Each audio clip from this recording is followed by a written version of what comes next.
A China foi o maior caso de aceleração econômica da história moderna. A gente goste ou não disso, é uma realidade. Mas a que custo todo esse desenvolvimento econômico surgiu e quais os reflexos que a gente vê nos dias de hoje? Esse é o tema que eu quero abordar nesse vídeo. Então, assim, nenhum país com uma escala populacional comparável com a China conseguiu transformar a sua estrutura produtiva com uma velocidade tão grande. De uma economia que era majoritariamente rural e bem pobre no fim dos anos 70, eles se tornaram a segunda maior economia do planeta e o principal polo industrial do mundo. E agora o centro de algumas cadeias produtivas industriais estratégicas. E claro que isso é muito mais fácil de fazer em países que têm um direcionamento único, vamos dizer assim. Um país que não tem eleições e que tem a mesma pessoa governando por um bom tempo para seguir o planejamento que ela espera do país. Bom, provavelmente vai ter vários comentários enaltecendo a China aqui, dizendo que tem eleições lá sim.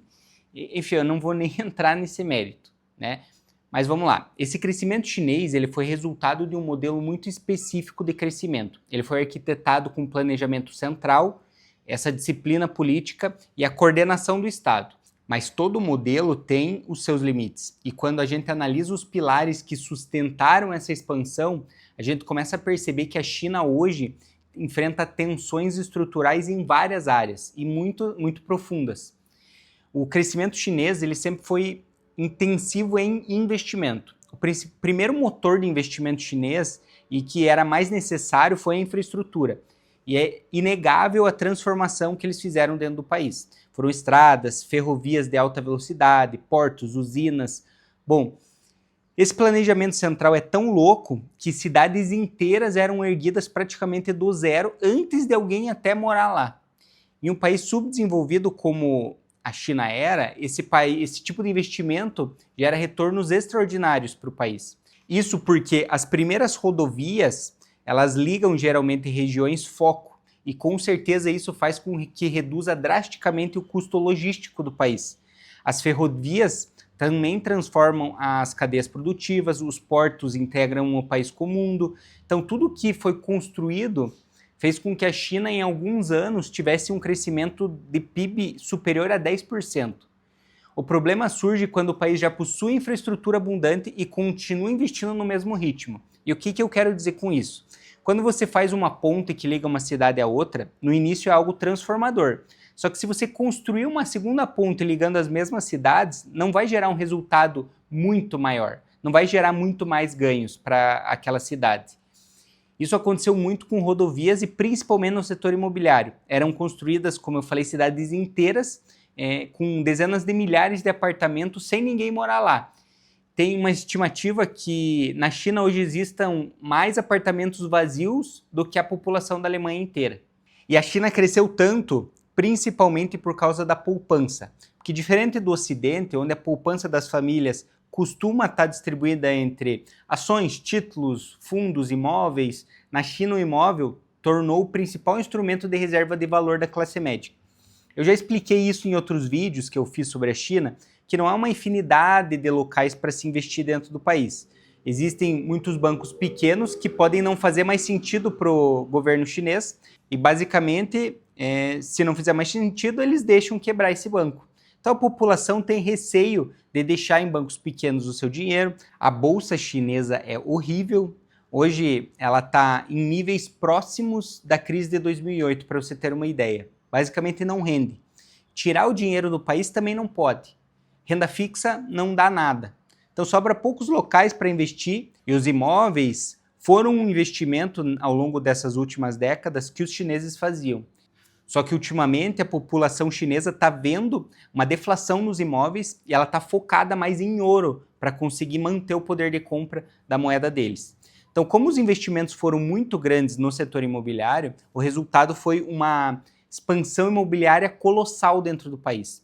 Incorporadoras ficaram altamente alavancadas, elas financiavam novos projetos com vendas antecipadas, criou um ciclo no qual o crédito alimentava a construção alimentava o crescimento e o crescimento justificava mais injeção de crédito. Só que o problema é que esse ciclo pressupõe uma valorização contínua desses imóveis. E aí entra um detalhe que quando o governo central decidiu impor limites nessas alavancagens das incorporadoras, porque eles estavam vendo o rumbo que poderia dar, o sistema basicamente começou a revelar algumas das fragilidades dele. Aí começaram a surgir casos como a Evergrande, e não são exceções isoladas, mas é um sintoma de um modelo que dependia dessa rolagem de dívida constante. E quando esse crédito desacelera, o setor imobiliário deixou de ser o motor do crescimento e passou a ser um ponto de tensão enorme dentro da China. Isso é duplamente delicado porque o setor imobiliário ele representa uma parcela significativa, como eu falei, da poupança e da riqueza das famílias chinesas. E como eles estavam em deflação, se os preços deixam de subir ou eles até caem, o efeito riqueza se deteriora. O consumo vai desacelerando e a confiança nesse sistema, principalmente imobiliário, diminui. E é nesse contexto que surge uma armadilha da renda média. Porque algumas economias que cresceram muito rápido, saindo de níveis baixos, eles geralmente conseguem fazer isso por meio de exportação. Mas ao atingir determinado patamar, elas precisam migrar esse modelo mais baseado para o consumo doméstico, para gerar valor também para a sua sociedade. Essa transação é bem complexa, mas teve alguns países que conseguiram fazer isso com maestria até, como a Coreia do Sul e Singapura. E a China, no fundo, sabe que precisa depender menos de investimento e mais de consumo interno, principalmente para que algumas dessas questões, como as tarifas do Trump, não impactem tanto no resultado do país. Só que imagine você fazendo algum movimento específico e mudando o modelo chinês. Para reequilibrar uma economia dessa, é como virar um Titanic dentro do mar. Se muda muito rápido, gera desemprego, gera tensão social, e se é lento demais, a máquina continua a se deteriorar. E aqui outro ponto que eu vou falar, que na minha visão liga tudo isso que eu falei anteriormente, para você entender por que esse modelo conseguiu se sustentar e ainda consegue se sustentar por tanto tempo. Ao longo das últimas décadas, a China acumulou um volume gigantesco de endividamento. Você pode até falar que não vê a China com uma dívida pública gigante. E aí que mora um problema. Eles maquinaram a sua dívida para que ela não fosse considerada pública e sim privada. E essa dívida é meio assustadora. Eu estou falando de um número que alguns especialistas estimam na casa de 50 trilhões de dólares ao longo desses últimos 40 anos. A dívida total chinesa, se a gente somar empresas, governos locais e famílias, ultrapassa facilmente 280 a 300% do PIB. Tudo depende da metodologia de cálculo que você usar. Mas o que diferencia a China não é apenas o tamanho absoluto dessa dívida, e sim a estrutura dela. Porque diferente de países emergentes, a China não financiou o crescimento dela com capital externo. Ela financiou com a poupança doméstica dos chineses. A taxa de poupança chinesa histórica geralmente gira entre 40% e 50%. Isso significa que o crédito que alimentou a infraestrutura, o setor imobiliário e a indústria estava dentro do próprio sistema. E quem tomou essa dívida? Em grande parte empresas, muitas delas estatais e os governos locais principalmente. O governo central isoladamente não aparece como excessivamente alavancado, mas o peso está nas províncias chinesas. Como os governos locais eles não podem emitir dívida soberana, foram criadas estruturas que eles têm uma sigla de LGFV. São veículos que funcionam como empresas controladas por governos provinciais. Elas emitem dívida para financiar os projetos, infraestrutura, desenvolvimento urbano, enfim, a cidade. E o que isso significa? Que formalmente essa dívida aparece como dívida corporativa, mas na prática é uma dívida pública, porque ela foi feita para a infraestrutura do país. Esse mecanismo tem uma via de mão dupla. Ele permitiu essa expansão acelerada, mas ele criou obrigações que só se sustentam com um crescimento mínimo contínuo. E atualmente a China não está mais conseguindo ter esse crescimento mínimo. E esse mecanismo é porque ela criou um circuito fechado de crédito. Então, a poupança das famílias, ela alimentava os bancos financiavam empresas e também governos locais, e o crescimento fazia essa roda girar. E é justamente esse caráter fechado que reduz o risco do governo e transfere o risco para os investidores, para os chineses. E por que isso? Porque como a conta de capital é controlada, não tem fuga de capital, ninguém pode tirar o dinheiro do país. Então, se uma empresa enfrenta dificuldade, o banco pode rolar essa dívida, e se o banco acumula ativos mais problemáticos, o governo vai lá e banca isso. O sistema ele não quebra porque ele é politicamente administrado, vamos dizer assim.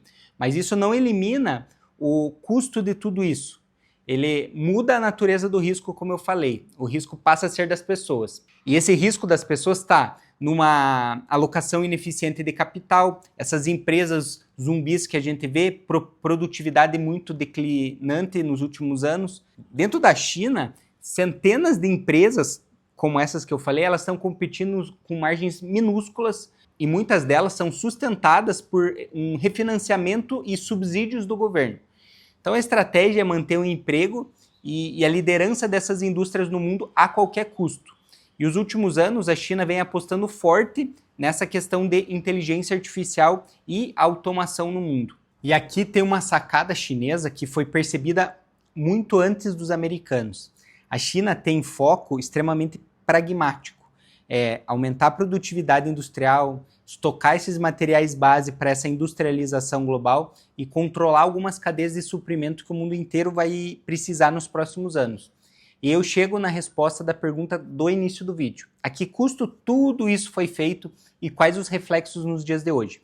E isso está muito ligado à demografia, porque a população chinesa ela começou a encolher nos últimos anos, então milhões estão deixando o mercado de trabalho todo ano, então o benefício demográfico que impulsionou o crescimento da China durante décadas agora desapareceu. E uma sociedade que envelhece, ela consome de forma diferente e pressiona basicamente o sistema previdenciário. Então os próximos anos da China não são anos que eles vão conseguir sustentar todo esse modelo que eles criaram.